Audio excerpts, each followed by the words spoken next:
The Rover 214, basic spec 8-valve engine with its cloth seats and wind down windows, no wood cappings on either the door or the dash. This really is about as basic as an R8 as you can buy. Excuse the bit of carpet in the footwell there.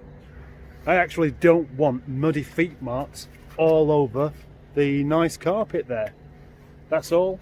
With its unbelievably skinny tyres and 8-valve single cam engine, it really isn't going to tear your face off. 74 brake horsepower this car. 74. There's not a lot, is it really? And with these 155 13-inch wheels and very soft suspension, you really don't need the snow to be going the wrong direction on the roundabouts.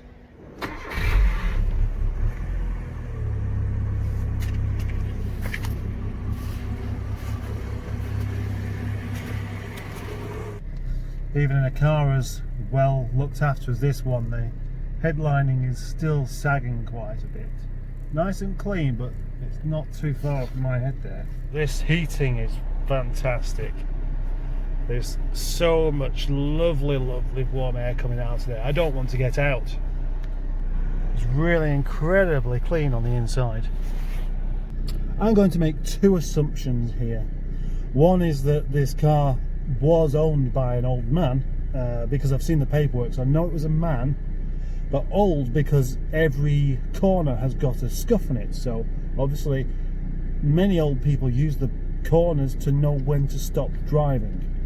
And he must have been a small chap, because if he was a 6-footer like me, the headlining would indeed be stained with Brill cream.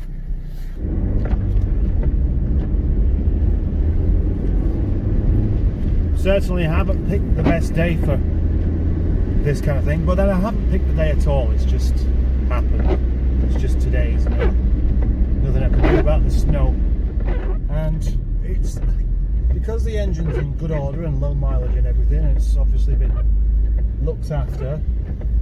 It means the engine still sounds nice and pulls as it should do. But it doesn't pull a lot, to be absolutely honest. It's 1.4 single cam, 70 horsepower, 74 horsepower in fact. And here we go around the roundabout. Oh, this is going to be fun. Whoa! It's got 185 13-inch wheels on. So, and they're slipping around all over the place.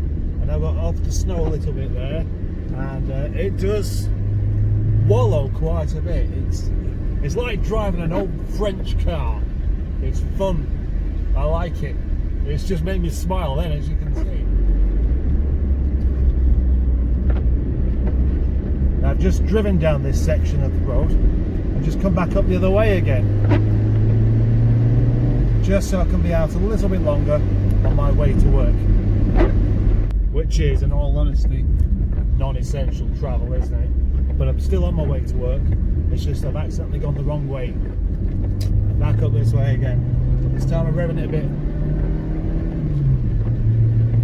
bit. Just sound rather nice, actually.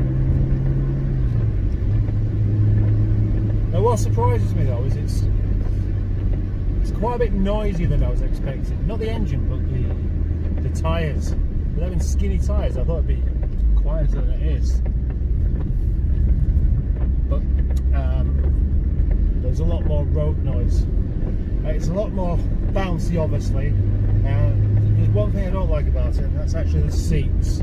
Normally the seats in these are actually really supportive, but this one hasn't got lumbar support, which means if I've got a long journey now, I'm going to end up with a bit of a bad back, and I don't particularly want that.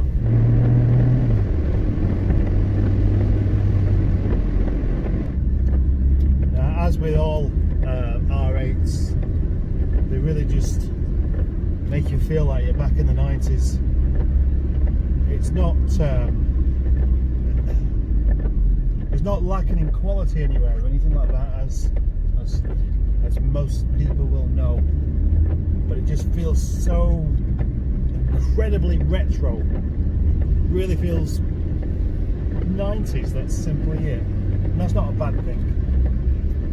It really feels so unbelievably different to the Rover 25 that I have. And of course they are a different car, but you know, the engine's based on the same thing, that being a twin cam, this being a single cam. The 25 engine is really revvy and really sort of goes very nicely. This one is obviously quite a long way behind in performance wise. Plus the 25 actually feels quite sporting compared to this. It really clings onto the corners much more and really encourages you to drive like a bit of a nutter. Not that I do, of course.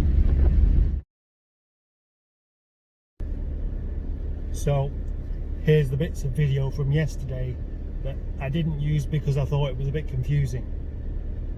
And now I'm going to get really confused trying to edit all this together. Well, here I am having my first actual proper drive in Projrct Barry. I'd like it a bit more if this guy in the Peugeot van wasn't following so closely, but besides that, so far so good. Getting nicely warmed up, and it's a very different drive to I remember some of these R8s being like, and completely different to what Nigel is. Then again, they all have a ever so slightly different characteristic, I suppose. Great to be back in a Rover R8 again. That's such a cool car to drive about in. So I've put on my retro jumper, which is this. It's an old fleece from the late 90s that I've had since about, what, about 1998. And I stopped wearing it when I was in Aldershot one day and I saw another man walking down the street wearing exactly the same thing. But I bet he's chucked his away now, and so like the R8, I'm wearing a jumper that probably no one else has got, and very few people have got a car like this now. So I keep this jumper for driving Rover R8s. That's how it's been over the past couple of years anyway.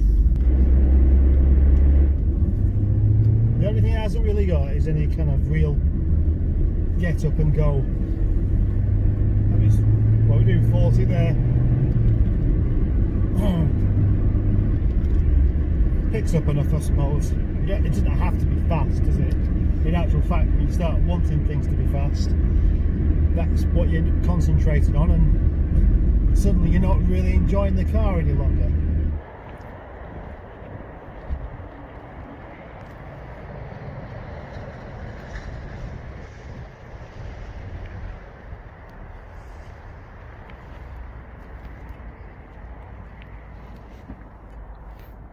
When you go shopping as often as I do, you like the box to be packed in a particular way so that not only is it practical, but it looks good as well. There you go, you see, absolutely perfect.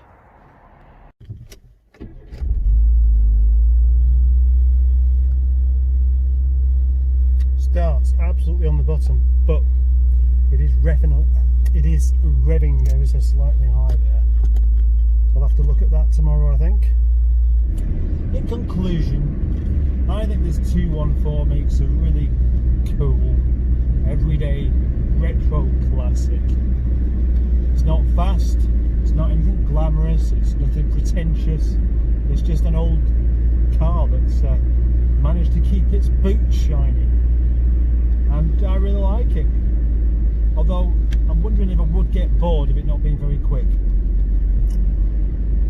Even though I said that isn't really what it's all about, I'm still curious as to whether that would make a difference.